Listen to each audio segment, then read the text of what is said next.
There's a specific kind of person who will stay up until 2 a.m. helping a friend through a breakup, then quietly hate themselves in the mirror the next morning. They're gentle with everyone except themselves, patient with everyone except themselves, forgiving toward everyone except themselves. And psychology has discovered something strange about them. The kindness isn't fake, but it isn't only kindness either. Underneath their softness lives a quiet war most people never see. Because the people who are kindest to others are often the harshest judges of themselves. And the reason why is far stranger than it sounds. If you've ever wondered why you can comfort a stranger in seconds, but can't say a single kind sentence to yourself, this video is going to explain something you may have felt your whole life, but never had words for. Most people assume self-hatred looks loud, angry, dramatic. But in reality, it usually looks like someone smiling while quietly apologizing for existing. It looks like over-explaining a small mistake for 3 days, rehearsing a text message 11 times before sending it, feeling guilty for taking up space in a conversation you were invited into. Psychologists call this pattern internalized self-criticism, a voice that grew inside you long before you had the ability to question it. And here's the part that surprises people the most. That inner voice usually isn't originally yours. It's an echo of a parent who was never satisfied, a teacher who mistook fear for discipline, a childhood where love felt like something you had to earn by being good, quiet, useful. So the child did what children do best. They adapted. They learned that being kind kept the peace. Being helpful kept them safe. Being agreeable meant fewer storms in the house. But somewhere along the way, kindness stopped being a choice and became a survival strategy. And that's where psychology reveals something even stranger. The brain has a network called the default mode network, the part that activates when you're alone with your own thoughts. For most people, this network hums quietly in the background. For people who hate themselves, it turns into a courtroom. Every small moment becomes evidence. Every awkward pause becomes a verdict. Every memory becomes a replay of something you should have done differently. Psychologists call this rumination, a loop the brain repeats thinking it's solving something. But it isn't solving. It's punishing. And here's the twist most people miss. The kinder someone is on the outside, the louder this courtroom tends to be on the inside.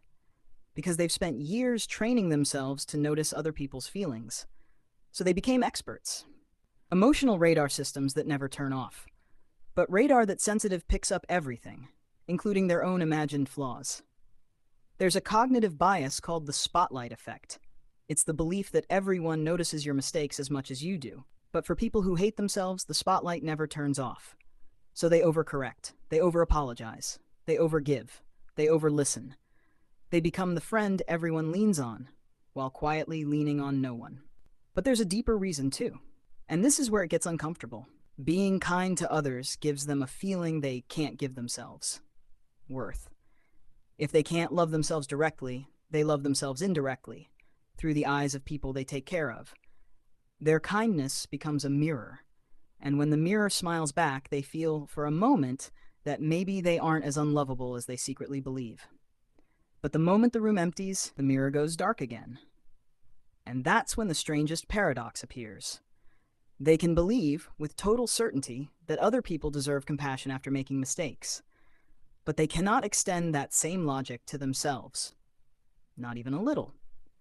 Psychologists call this the double standard of self-compassion.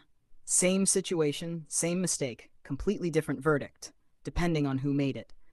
And most of them don't even realize they're doing it. That's what makes it so painful. It feels like truth. It feels like humility. It feels like just being honest about themselves. But it isn't honesty. It's a lens installed so early that they mistake it for their eyes. And here's something even neuroscience finds fascinating. When these people help someone else, the brain's reward and empathy circuits light up together. But when they think about themselves, the same circuits often go quiet. It's as if their nervous system was wired to give warmth outward, but not inward, like a heater facing the wrong direction. So they keep pouring, they keep giving, they keep showing up for everyone, until one quiet night, they realize something they don't know how to say out loud. They've spent their whole life being the person they wish someone had been for them. And that's a beautiful thing, but it's also a heavy thing. Because no one was ever taught how to receive back what they've spent so long giving away. When someone finally compliments them, their instinct is to deflect. When someone finally shows up for them, their instinct is to apologize. When someone finally sees them, their instinct is to hide.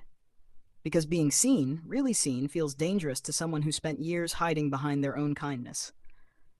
But psychology suggests something surprising. This pattern is not permanent.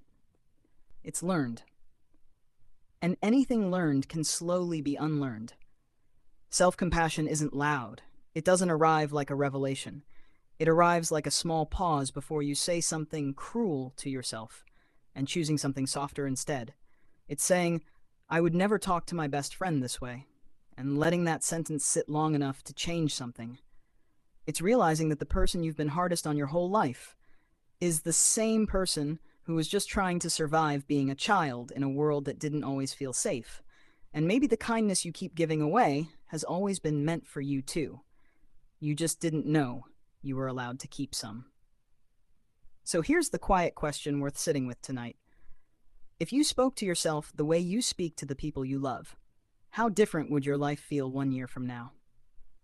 If any part of this video felt like it was describing you, tell me in the comments which line hit the hardest. Sometimes naming it out loud is the first crack in the wall. And if you'd like more quiet videos like this, the kind that feel less like content and more like company, subscribe softly. No pressure, just a small yes to yourself. Next time, we're going to explore something even stranger. Why the people who seem the most emotionally intelligent are often the ones who feel the loneliest in a room full of people. Until then, be a little gentler with the one person you never gave that gentleness to, yourself.